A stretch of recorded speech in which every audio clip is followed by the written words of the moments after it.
This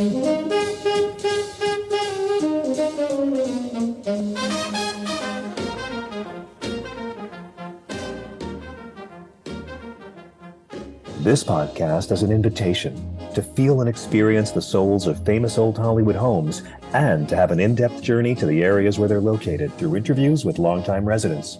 Either you're a fan of old Hollywood in Los Angeles, planning to have a vacation, or, an even bigger step, considering a certain area for your future home. This is your opportunity to receive valuable information and insightful advice you won't find anywhere else.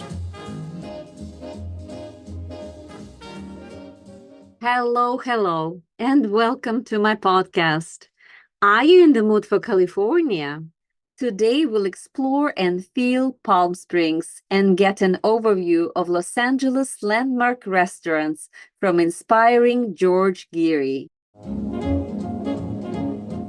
The whole area is just so beautiful and there's so much to do. And I see where this became in the 40s and 50s, the place where stars would go kind of to hide so all the media wouldn't see them back in the day from Hollywood. Since it's about 2 hours away from Hollywood. One of the things that's unique, I think, that I've never found anywhere else is your neighbors. There's an unwritten rule, 5 o'clock or 6 o'clock. I forget which one.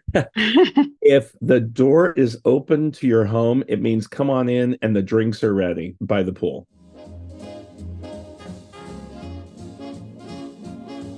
Masha Korpacheva is a California-based realtor and a member of the National Association of Realtors in Los Angeles. She's an advocate for selling and buying homes with soul and practicing mindfulness in real estate. With master's degrees in spiritual psychology and linguistics, Masha brings all of her skills to work with her clients. An intuit and empath, she has touched many lives with her outstanding ability to see beyond the visible and helping to come to better understanding of issues and their resolutions. An adventurous world traveler, from climbing Mount Kilimanjaro in Tanzania to exploring the Galapagos Islands, Masha has a particular passion for the City of Angels. Having landed in this paradise and adopted it as her home, she's been sharing old Hollywood stories since 2007.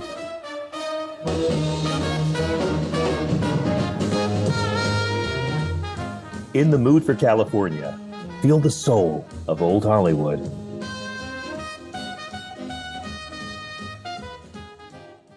And now, are you ready to experience Palm Springs? In the early 1900s, when whispers of Hollywood's glamour were still distant echoes in the desert wind, Palm Springs began its ascent to legendary status. Back then, the dry, sun-drenched climate wasn't just a draw for sun-seekers. It was a refuge for those seeking respite from the grip of tuberculosis. Among them was John McCallum, who uprooted his family in search of healing desert air. But it wasn't just the health benefits that lured the early settlers. As the 1930s dawned, Palm Springs emerged as the ultimate desert sanctuary for Tinseltown's elite, and the desert landscape became dotted with the lavish hideaways of silver screen icons like Douglas Fairbanks, Mary Pickford, Lillian Gish, John and Lionel Barrymore, and many others. In an era where scandal could spell the end of a career, Hollywood stars sought solace in the secluded oasis. Away from the prying eyes of gossip columnists such as Luella Parsons and Hedda Hopper, Palm Springs offered a haven of privacy and peace. As the 20th century unfolded, Palm Springs blossomed into more than just a playground for the rich and famous. It became a vital hub during World War II, hosting General George Patton's troops and serving as a strategic base for military operations. The post-World War II economic boom and the influence of the international style and Bauhaus principles found fertile ground in Palm Springs and gave birth to the architectural movement celebrated as desert modernism. With its appealing climate and growing popularity among Hollywood elites, the city became a playground for experimentation with new materials and construction techniques. Nowadays, Palm Springs boasts one of the world's largest collections of preserved mid-century modern architecture, a testament to the innovative spirit of visionary architects who flocked to the desert oasis.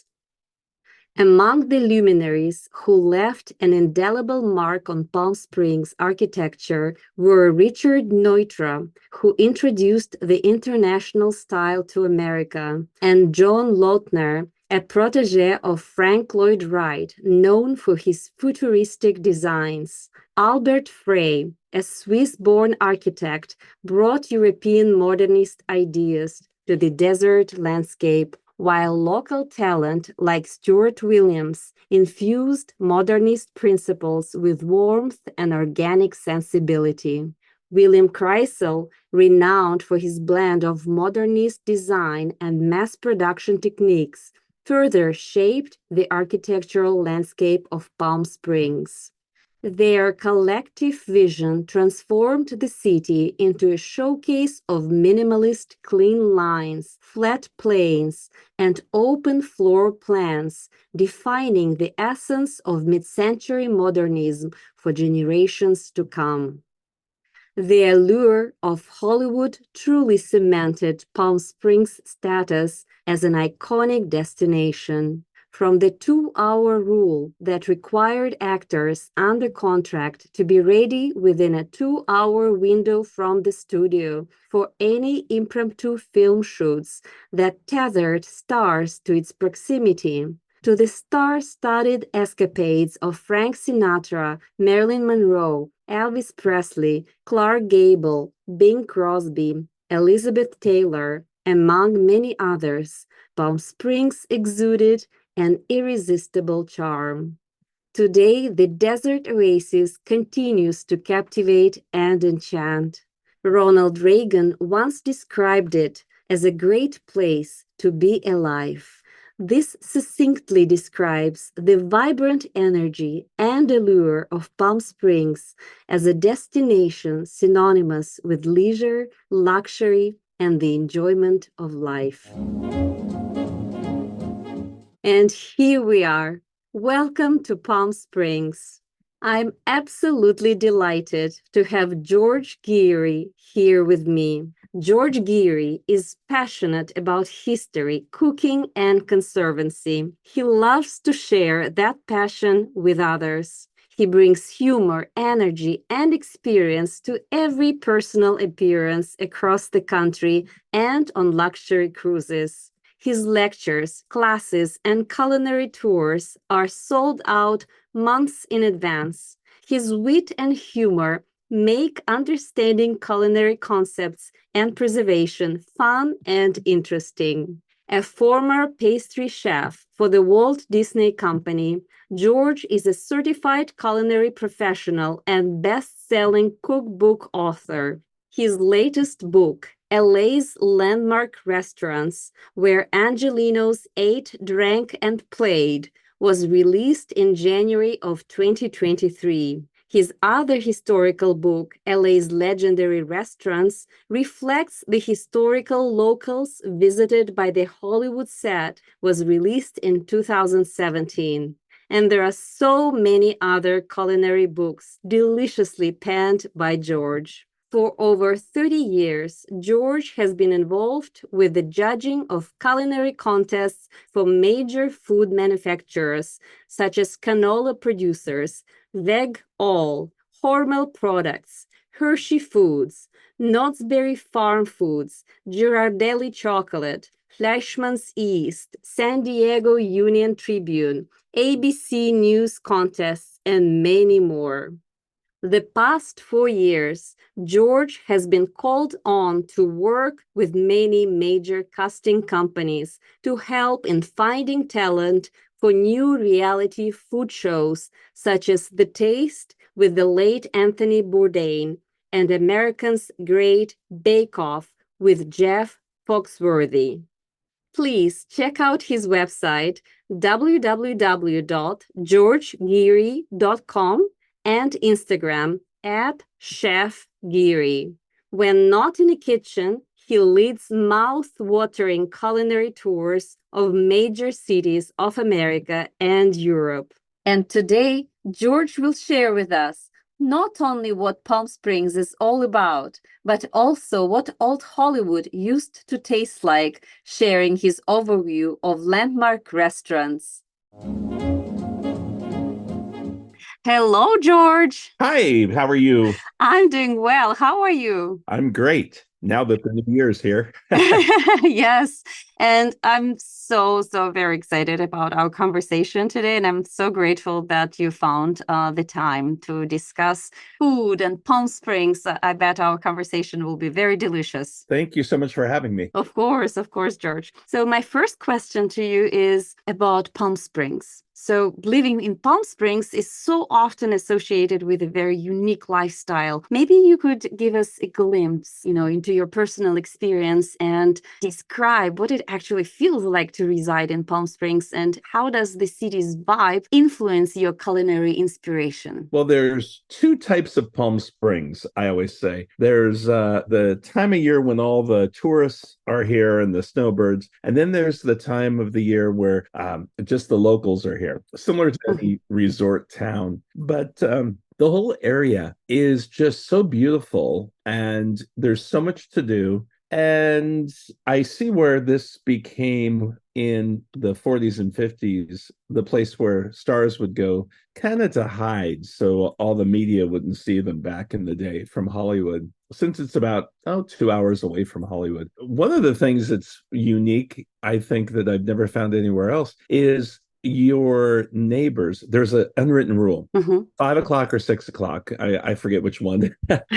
If the door is open to your home, it means come on in and the drinks are ready by the pool. Wow. So everybody's in this state of vacation mode, even if they live here all the time. And there's great restaurants, there's great food. A lot of happening chefs from Los Angeles area come out here and try new places to open up little boutique restaurants. There's little tiny hotels around with maybe 20 rooms, so they're very special. And then our huge thing, well, the film festival starts today out here, but for in January, February, there's a huge film festival. It's pretty close to the one up in Utah in Park City. Then the other thing that we have is twice, I think they're starting at three times a year, is Modernism Week, where you tour the houses from the 50s and 60s. And I've been fortunate my house will be on the tour again this second year in a row. Wow, that's so beautiful. So what is your house like? Is it mid-century modern? Like, what is so special about your house? Well, it's all glass, almost. Oh, wow. I have to have someone clean the glass. It's not, cleaning the floors, it's cleaning the glass. My house, they don't even call it a condo. I do share a wall. It's 2 bedroom, 2 bath. And it was built in 1960 it was a resort at one point. And it was called the Racket Club. And we have a huge pool. There's pictures of a lot of stars around the pool back in 1960 to 1965, around in there. And what they would do is they'd stay in these little bungalows for the night, so they didn't have to drive all the way back to Los Angeles. And about 20 years ago, I'd say, they started turning these into home ownership. And they put them into, instead of single rooms, now there's a few of us that have 2 bedrooms, 2 bath. So I have 2 units together, really. And it's just beautiful. I was featured in a Mid-Century Modern magazine December issue. And the place is just very airy. During COVID, it was great because you had a lot of sunshine, and I did a lot of Zoom events and did a lot for the Frank Lloyd Wright Foundation out of Scottsdale area. And I did once a month, we would do a cocktail, and I would shake up different cocktails and do it on Zoom from the house. So it's very susceptible to having parties, and it's a great little place to get away. Yes, yes. And because it is, mostly always sunny in Palm Springs, having no walls, so literally, and just looking at the world through the glass is just must be very, very special. It must make you feel that you're exposed, to the world and you're receptive of the world exactly the way it is. Yeah, yeah. It was built by Cody and Truesdale, and Truesdale did the Truesdale Estates up in Los Angeles. Mm-hmm. It's pretty well maintained. We very lush gardens around our place, and we also have a stream that goes through the property. So when anybody comes and visits for the first time, they just have this, wow, you get to live here. And that happened to me about 5, 6 years ago. I went on one of the mid-century tours and saw it, and I really liked it. And I had a few rules in my mind of what I wanted when I was going to purchase a second home, and that's what it was. And this place did everything. I wanted something that I could rent out if I needed to, because a lot of places they don't like you to do that. Right. And I wanted non-Indian land. I wanted to be able to own my own land and an HOA that could take care of it when I'm out of town, things like that. So it's been really nice. So Palm Springs is beautiful, and it's I'd say maybe a week out of the whole year it's rainy, but other than that, it's pretty sunny because we've got those mountains that separate us and Orange County, Los Angeles area. So yes, yes. Well, it does sound like you own a piece of paradise. So congratulations to you on that. So, George, my next question to you will be about, your background as an award-winning chef and culinary historian. You also have an interest in exploring the landmark businesses and history of buildings and architects. So this actually makes you quite a multi-dimensional storyteller. And your latest book, L.A.'s Landmark Restaurants, continues the exploration of Los Angeles culinary history. So what actually motivated you to revisit this topic, and how does this follow-up differ from your previous work, L.A.'s Legendary Restaurants? When you say all these different things of being in the food industry and historical stuff, my aunt that used to be alive, she would say, "Why can't you get a real job?" And, my dad was a CPA and he did that his whole life. And I know he would have rather have done other things. And it's difficult when people ask me what I do for a living. Because I am a chef, but I don't work in the kitchen. So I don't anymore. And I do get that question of what do you do then? And I work on morning television a lot. But as far as about 8, 9 years ago, I was working on a book, and all of my books up to then, because I have 16 books out, were all single subject food books with recipes. And I kept finding in Los Angeles all these restaurants that were being torn down, and historical ones that you couldn't go back to and see or eat there. And I was researching through the LA library, the main library downtown. There were a lot of recipes and cookbooks from back in those days in the 30s and the 40s. So I put together about 50 restaurants, and we called that book L.A. Legendary Restaurants. And we have the Brown Derby on Wilshire on that cover. Mm-hmm. And I just wanted to highlight these restaurants that are no longer here. Well, with the 60 restaurants in that book, there's about 10%, I'd say, that are still here. And originally the book was going to be all historical restaurants gone. But then I had some companies come to me and say, our secondary restaurant's gone, but here's a lot of history with our restaurant today. So I added those. And then when I started looking at how many restaurants I missed, 60 is not a lot of restaurants for Los Angeles. We've got hundreds and thousands of restaurants over the years. And I didn't have any Mexican restaurants in it, and I didn't have any Jewish delis in it. And there were a few other things, topics I didn't have. And when I was going on tour with that first book 8 years ago, maybe 6 years ago, people were saying, well, why don't you have Felipe's in there? Why don't you have Cole's in there? Why don't you have Langer's Deli deli in it. And I was like, maybe in the next book, maybe in the next book. Well, my publisher came to me and said, I think you need to do another book because we're getting that in the office too. People are asking why we didn't have those things. So I knew if I did like one of the Jewish delis, I need to add about 5. So that's what I did. Same thing with the Mexican restaurants. And the movie La La Land came out and they highlighted a number of restaurants in that book.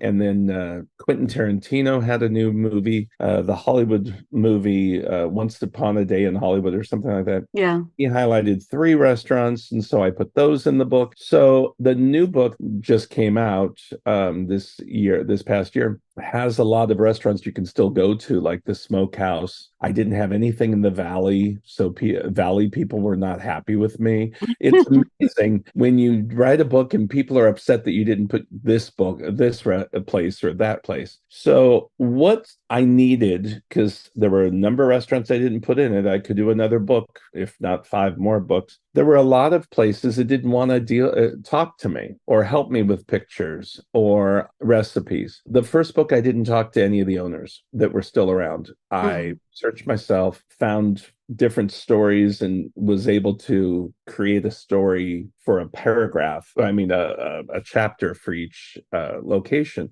The next book that I did, the landmark restaurants, that one was a little bit more difficult because I needed to talk to the owners. I needed to talk to the family members. Things I found out about some family members they weren't happy with, that I found these things out. I mean, public record, but you just have to research. I had one restaurant that I found out a lot about the family, and I wasn't going to write about it, but they weren't happy with me. So they stopped talking to me. Yeah. And then like the Dresden Room over on Vermont, I really wanted that in the book. And the pandemic was kind of almost over at that point. And the owner said, no, he didn't have time. And I said, all it is clarification that I need. Like, what year did this happen? Or who was your executive chef? Or things like that. But he just blocked me out. And I thought, okay, well, I'll have to scrap him. So I started with 75 locations and had to cut out to where I only had 60 in the book. Well, maybe there is still some story that you could share with us that is memorable, and maybe it was some sort of a discovery that really stood out to you during the research for your book. There was so many little stories about every location, but I'm trying to think of something that was very, very strange. And there was something that happened with one of the locations. The places that are not in the book is what I found a lot of information about. So I would have to. But if you look at Cantor's over on Fairfax, yes, written the whole story. The Cantor's family, the sweetest, nicest people you ever met. And I had a colleague of mine from 30, 40 years ago. She said, "Did you get to see the pickle room?" And I said, "The pickle room?" She goes, "Yeah, they make their own pickles there." And I said, "I'd never heard this. All my research didn't say it." So I called up the Cantors and I asked them, I said, "I understand you have a pickle room." She says, "Well, yeah, we do. Didn't you know about that?" The last person to know about their pickle room. So I said, I need to come and do a tour of the pickle room before this book goes to print so I can add it in. And now I know why their pickles are so good, because they make them all themselves. And I was down in the room that makes the pickles, and they do, I think it was like 95 gallons per week. Oh my God. That was a great story. El Coyote, that one over there on Beverly, it's been there, well, in 1935, no, 55, somewhere around in there. I'd have to look at the exact, but they were on another street in Los Angeles. And the owner, she's the niece of the founder, and she went to Hollywood High. And it was funny, we were talking, and she says that she was in the drill team, the type of as a kid at the high school. Well, I looked it up to make sure she was telling me the truth, and she was, and I found her picture, but I didn't put it in. It was just little things like that. When somebody tells me, I want to verify it as much as I can. Of course. Even though I'm not writing about it, kind of helps me with all the rest of their stories, that it's not urban myth or in their mind. So, but I wasn't going to put about the Sharon Tate's last meal there, because that's where she's had her last meal before she was killed that night by Charlie Manson. And I wasn't going to put it in the book because I thought, everyone knows the story. I'll just talk about everything else about this great restaurant. And when I interviewed her, the owner, she said, "Aren't you going to talk about Sharon Tate?" And I said, "Well, I didn't." She goes, "You have to put it in. You just have to." So there's a little bit of a blurb on that. But when I was there at the restaurant, she showed me the table. They call it the Sharon Tate table, where she ate, supposedly, allegedly. Right. But they didn't use that table in the filming of Quentin Tarantino's movie because the cameras couldn't get the right angle. So they had to do a different table. So she showed me that table, which was interesting, that type of thing. But there was the pantry downtown L.A. is in it. And that was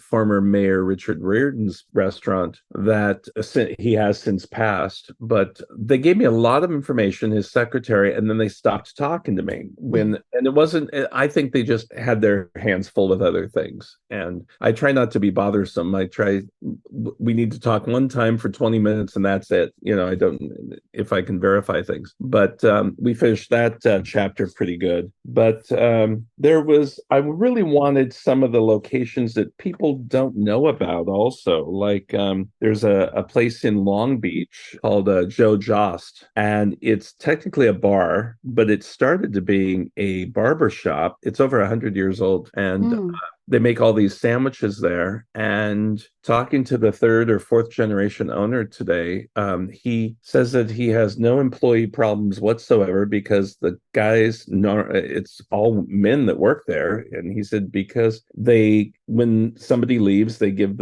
their job to their best friend. And it's just been this family thing. And it's a great little place. They've done a lot of filming there. Very nice. It's nice to talk with the family members, the third generation of these places, like El Cholo, Ron that owns it. He's 90 this year. El Cholo turned 100 this year, and he invited me to the unveiling of the street corner that was named after his great grandparents. They started 100 years ago this year, and he's 90, and his retirement, he told me, is going to be he's in Utah now, and he's opening up another restaurant at 90. And I thought, that's not retirement. But that's what he's doing. But that was the other thing. El Cholo and El Coyote are family members and they don't speak. Wow. So I had that little problem when I was working on the book. Rivalry. Where I don't mention that they were relatives in the book, but there's some bitter family. And I asked the niece of the owner or the founder of El Coyote, I said, "Are you going to go to the 100th anniversary of and you thought I put daggers in her." No, I'm not. I was, okay. I thought, I'm sure you guys have had this fight for a while. Can't you calm down just for an anniversary? I don't want to get into it with these families in restaurants, but yes, your job is very dangerous. Yeah, if I need security, I'll know why. Wow, very interesting. Well, you must have also done quite a bit of research about the dining preferences and maybe favorite dishes of some notable personalities from old Hollywood. And would you mind sharing those as well? That's the thing. There's so-called of what people have said, and most of those people are passed away. And right. To where I kind of wonder if it's true in some of them. In my former, Mae West used to go to Beverly, to the Bullock's Wilshire. There's two stories that I kept getting when I was working on that. One is she never walked into the place because the salespeople come out to her limousine and show her items. And then the other one was she always went in and went upstairs to the tea room on the 6th floor and had the skinny plate that they called it, even though it was a diet plate. So I didn't write about either one of those because Mae West isn't here anymore and I wasn't there to watch it. So the other one was, Mae West would go to the Brown Derby every Thursday night is what was told. But in this recent book, it's not as much star driven as that first restaurant book was. This back then, in a lot of the years, the stars not just their dishes, but they would have a certain table to sit at. Like every Friday night, would this one table would be so and so's. Mm-hmm. For instance, Chasen's was a big restaurant that is now a grocery store, which makes no sense whatsoever. Ronald Reagan had his booth that he would go to, and they took the booth out when it stopped being a restaurant, and they put it at his museum, his presidential museum up in Simi Valley. So Mm-hmm. you can see the booth that used to be at Chasen's. And so a number of things like that, where even Spagos, when I was going to the Spagos up there on Horn and Sunset, the certain nights, people would have certain tables, and the maitre d' knew that. The maitre d' used to be the most powerful person in the room Mm. because he would know everything and everybody and who sat where and what was happening in Hollywood and what star just does not like the other star or who is having problems. And the maitre d' also knew, and this without computers or internet, they would know if you went in the first time and you were allergic to, let's say, mushrooms, or you didn't like mushrooms, you wouldn't have to tell him a second time. He would know. Wow. The same thing with the type of drink you would like. Would you like your usual? And your martini or whatever was there. So that's the gist of the stars of what they dined and did things. There was a restaurant, Dino's, on Sunset, and with my research, I found out that he lent his name and he gave some money, Dean Martin, and then only for about a year, but it was in operation for about 20 years. He sued them. And I was looking at the lawsuits. I get into police records, death records. You should see how I do this research. Oh, It's just fascinating about how he didn't really win the lawsuits and they kept using his image. So, interesting. yeah, different little things like that. Wow.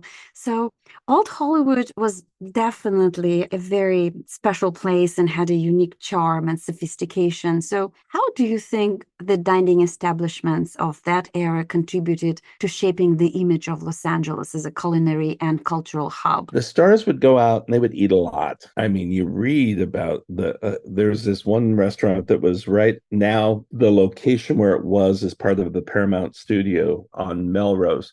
It was called the Nickel O'Dell, and stars would go there at lunch just to have lunch and have a couple martinis and go back to the set. And I think the whole feel of you, even if you watch the old I Love Lucy shows, they talk about the different restaurants. They have a whole scene with talking about the Brown Derby. So television was new in the 50s for every household to have one. Hmm. Shows would talk about these restaurants or these nightclubs. And there was one nightclub that Desi Arnaz played in before the I Love Lucy show. And he had a contract for I think it was 6 months he would play there. And so then when the show started, people wanted to go to these places if they ever came to California, this utopia place in their mind, because the stars had been there.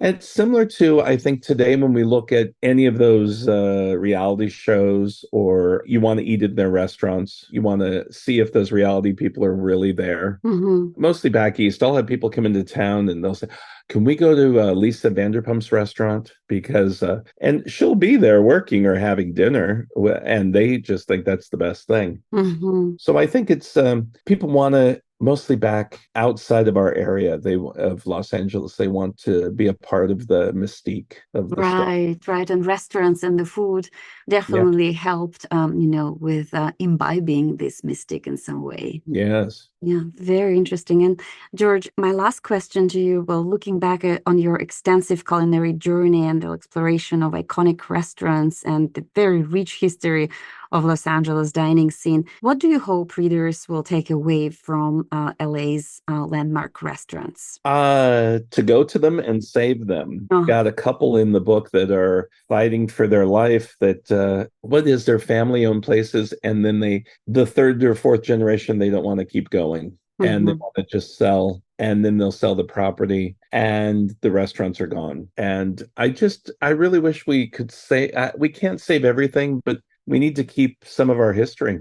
Yes. So I hope people keep the history going instead of just in a book, that they get to actually sit down and eat a meal in these places. And honestly, none of the restaurants are exorbitant in price. You can go to any restaurant. I tell people this all the time. You can do a reservation for the last part of the evening and just have dessert. Or Mhm. you can go in and just have an appetizer. Or if they have a bar, ask if you can sit at the bar, just so you can feel the location and taste something that they've made there. Right, right. Because I think there is nothing better, to experience traveling in time than going to, an older restaurant, a restaurant with history, because it is in and of itself is a time capsule. Oh, most definitely. And my favorite time capsule restaurant is Moose and Frank's on Hollywood. Yes. Oh my God. I was just there recently and I could not agree more with you. Yes. Get dressed up. I can't stand when I go to Moose and Frank's and you'll see people looking like they just came from the spa instead of going in and taking care of themselves. And then you see people really dressed up that's really nice. And but only one time I've been to Moose and Frank's and I did not have a tie on and I felt bad because they know me there. And Yes. I'll walk and I said, I just came from doing something over at the, and he goes, that you look great, which I did compared to other people, but it's me. I want to look a little bit better than I want to be dressed up when I go someplace like that. Yes, yes, out of respect to the establishment that has endured and survived over so many years and have preserved, the history and the recipes and the interior as well. I absolutely agree with Oh, you. yeah, it's where I tell people to go, and then and I have little tips. My two tips for that place, and oh, they'll hate me for telling you this, but if there's only two of you, always say there's three, so they'll seat you at a larger table because the table for two are too tiny, and I think people were tinier back then. And the other thing is it's always your birthday there because they have this chocolate dessert that they will not sell, and it has to be your birthday, and they don't check for ID. So I have a birthday probably 12 times a year there. I'm willing to pay for it. It's this hot brownie dessert that melts, and I always like the ice cream on the side of it. But anyway, that's what they don't sell the dessert.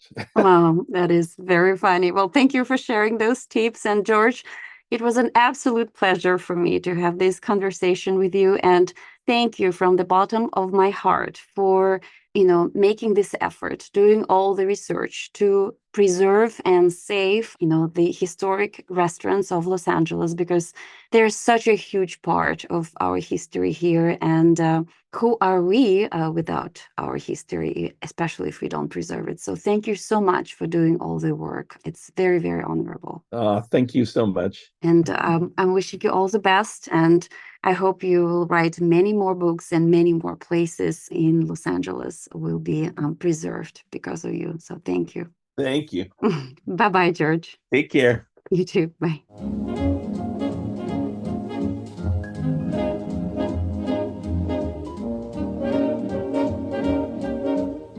Thank you very much for tuning in to feel and experience Palm Springs and getting an overview of Los Angeles landmark restaurants with my special guest, George Geary. If you enjoy my podcast, In the Mood for California, please sign up for future episodes at your preferred platform and please leave your feedback. I really appreciate your time and support.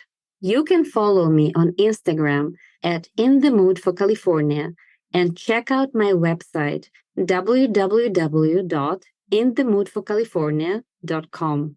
I'm a realtor with Beverly & Company Luxury Properties, and my license number is 019-78714.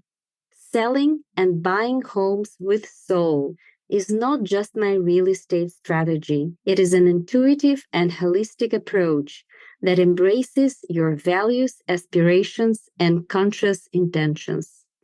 If you want to discover the power of mindfulness in your real estate journey with my compassionate guidance, I'm here for you. In the upcoming episode, we will delve into the fascinating world of architecture, focusing on the renowned architect Richard Neutra. Brace yourself as we'll step into the legacy of his architectural brilliance. I'm eagerly anticipating sharing this experience with you.